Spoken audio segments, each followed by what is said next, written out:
Okay finally चाहिँ साथीहरू Indian मार्केटमा इन्फिनिक्स हट 10 चाहिँ लन्च भइसकेको छ र अब नेपाली मार्केटमा आउनु पनि धेरै दिन चाहिँ बाँकी छैन। सो अब आजको भिडियो पनि एकदम इन्ट्रेस्टिङ पाराले चाहिँ मैले भन्नेछु, किनभने यो इन्फिनिक्स हट 10 चाहिँ इन्डियन मार्केटमा एकदम रिजनेबल प्राइसमा लन्च भएको छ र अब नेपाली मार्केटमा पनि एकदम रिजनेबल प्राइसमै लन्च हुन्छ भन्ने मेरो आशा छ हैन। र अब हजुरहरूको बजेट चाहिँ अराउन्ड 15,000 छ र हजुरहरूलाई एउटा नयाँ फोन चाहिएको छ पब्जी खेल्नको लागि भने चाहिँ हजुरहरूलाई चाहिँ मैले बेटर के भन्न चाहन्छु भने इन्फिनिक्स हट 10 को लागि चाहिँ वेट गर्नु, किनभने यो फोनमा चाहिँ हजुरहरूले मिडियाटेकको हिलियो G70 को युज भएको देख्न सक्नुहुन्छ, जो चाहिँ यो प्राइस रेन्जमा चाहिँ अरूहरुमा मिसिङ भइरहेको हुन्छ। आजको भिडियोमा चाहिँ यसको डिटेल इन्फर्मेसन चाहिँ हजुरहरूलाई दिने नै छु अनि इन्स्टाग्रामको लिंक चाहिँ मैले आफ्नो डिस्क्रिप्सनमा दिएको छु, त्यहाँ गएर चेक गर्न चाहिँ नबिर्सिनु होला। सो अब आजको भिडियो सुरु गरौँ यो इन्ट्रो पछि।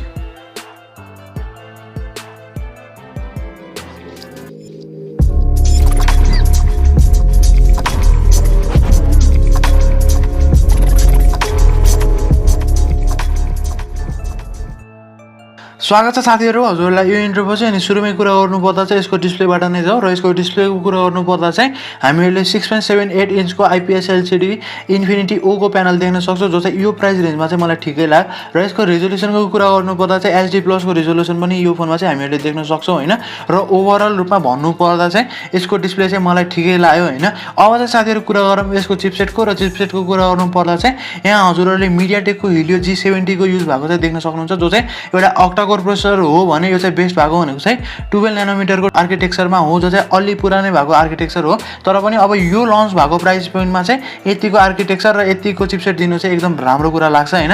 अनि साथीहरु जीपीयू को कुरा गर्नुपर्दा चाहिँ यो फोनमा हजुरहरूले माले G52 को युज भएको देख्न सक्नुहुन्छ र ओभरअल रूपमा भन्नुपर्दा चाहिँ यसको प्रोसेसर चाहिँ मलाई एकदम राम्रो लाग्यो हैन। र साथीहरु यो चाहिँ अवेलेबल हुने भनेको चाहिँ तीनटा भेरिएन्टमा, एउटा चाहिँ 4GB RAM 64GB internal storage, त्यसपछि चाहिँ 4GB RAM, अर्को चाहिँ 128GB इन्टरनल स्टोरेज अनि अर्को चाहिँ 6GB RAM र 128GB इन्टरनल स्टोरेज। र यिनी तीनटा मध्ये चाहिँ मैले रेकमेन्ड गर्ने भनेको चाहिँ 4GB र 64GB इन्टरनल स्टोरेज, त्यसपछि चाहिँ 6GB RAM र अनि 128GB इन्टरनल स्टोरेज चाहिँ मैले स्ट्रङली रेकमेन्ड गर्छु हैन। किनभने अब 6GB RAM र 128GB इन्टरनल स्टोरेज भयो भने चाहिँ हजुरहरूले मस्त तरिकाले पब्जी देखि लिएर अरु राम्रो गेमहरु मस्त तरिकाले चाहिँ खेल्न सक्नुहुन्छ यो फोनमा चाहिँ हैन। अब चाहिँ साथीहरु कुरा गरौँ यसको क्यामेराको र क्यामेराको कुरा गर्नुपर्दा चाहिँ यो फोनमा चाहिँ हजुरहरूले क्वाड क्यामेराको सेटअप देख्न सक्नुहुन्छ पछाडिपट्टि, जसमा चाहिँ प्राइमरी क्यामेरा चाहिँ 16 मेगापिक्सलको छ भने 2 मेगापिक्सलको म्याक्रो लेन्स, त्यसपछि चाहिँ 2 मेगापिक्सलको डेप्थ सेन्सर र जहिलेको जस्तै एउटा चाहिँ यिनीहरूले लो लाइट क्यामेराको सेन्सर दिइरहेको हुन्छन् हैन। त्यसरी चाहिँ क्वाड क्यामेरा चाहिँ पुराको छ।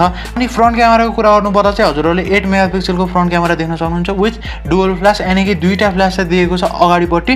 र साथीहरु अब यसलाई चाहिँ ओभरअल रूपमा भन्नुपर्दा चाहिँ यसको इन्फिनिक्स नोट 7 सँग चाहिँ कम्पेयर गर्न सक्नुहुन्छ। यसको क्यामेरा उस्तै छ जस्तो मलाई लागिरहेको छ हैन। अब चाहिँ कुरा गरौँ यो फोनको ब्याट्रीको र ब्याट्रीको कुरा गर्नुपर्दा चाहिँ यो फोनमा हजुरहरूले 5200 mAh को ब्याट्री क्यापेसिटी देख्न सक्नुहुन्छ, जसले सपोर्ट गर्ने भनेको चाहिँ 10 वाटको फास्ट चार्जिङ हो। र साथीहरु यो फोनमा चाहिँ अलिकति चित्त नबुझेको भनेको चाहिँ यो फोनमा चाहिँ माइक्रो यूएसबी को युज गरिएको छ, यानी कि साथीहरु यो फोनमा चाहिँ हजुरहरूले टाइप सी को सपोर्ट चाहिँ देख्न सक्नुहुन्न हैन।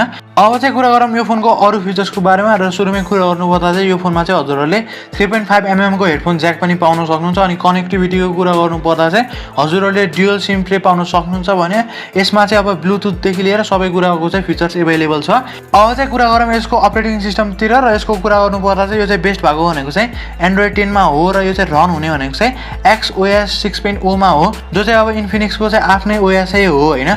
अब चाहिँ कुरा गरौँ साथीहरु यो फोनको चाहिँ प्राइसतिर र प्राइसको कुरा गर्नुपर्दा चाहिँ for 4GB RAM 64GB internal स्टोरेजलाई चाहिँ यो नेपाली मार्केटमा आई थिंक 15,500 बाट चाहिँ स्टार्ट हुँदैछ, यानी कि 15,000 को प्राइस ट्यागमा चाहिँ यो 4GB 64GB वाला भेरिएन्ट चाहिँ हजुरहरूले किन्न सक्नुहुन्छ। र 4GB 128GB को कुरा गर्नुपर्दा चाहिँ आई थिंक अब 17 देखि 18,000 सम्म चाहिँ लन्च हुनेवाला छ। अनि साथीहरु 6GB 128GB को कुरा गर्नुपर्दा चाहिँ 19,000 मा चाहिँ लन्च हुन गइरहेको छ यो फोन नेपाली मार्केटमा। सो अब यतिको प्राइस रेन्जमा हेर्नु पर्दा चाहिँ अहिलेसम्म नेपाली मार्केटमा G70 को युज भएको प्रोसेसर र यति राम्रो ब्याट्री क्यापेसिटी चाहिँ कुनै फोनमा पनि छैन, त्यति कुरा चाहिँ मैले ढुक्कै भएर चाहिँ भन्न सक्छु हैन। र ओभरअल रूपमा भन्नुपर्दा चाहिँ यो फोन त्यति नराम्रो पनि हैन। अनि साथीहरु यसको लन्च डेटको कुरा गर्नुपर्दा चाहिँ यो चाहिँ नेपाली मार्केटमा दशैं धमाकामा नै लन्च हुन गइरहेको छ। सो अब आजको भिडियो चाहिँ यति नै हो साथीहरु। यदि यो भिडियो चाहिँ हजुरहरूलाई राम्रो लाग्यो भने चाहिँ लाइक शेयर र सब्स्क्राइब गर्न चाहिँ नबिर्सिनु होला। र यति भन्दै चाहिँ आजको भिडियोबाट चाहिँ बिदा माग्न चाहन्छु। जय नेपाल।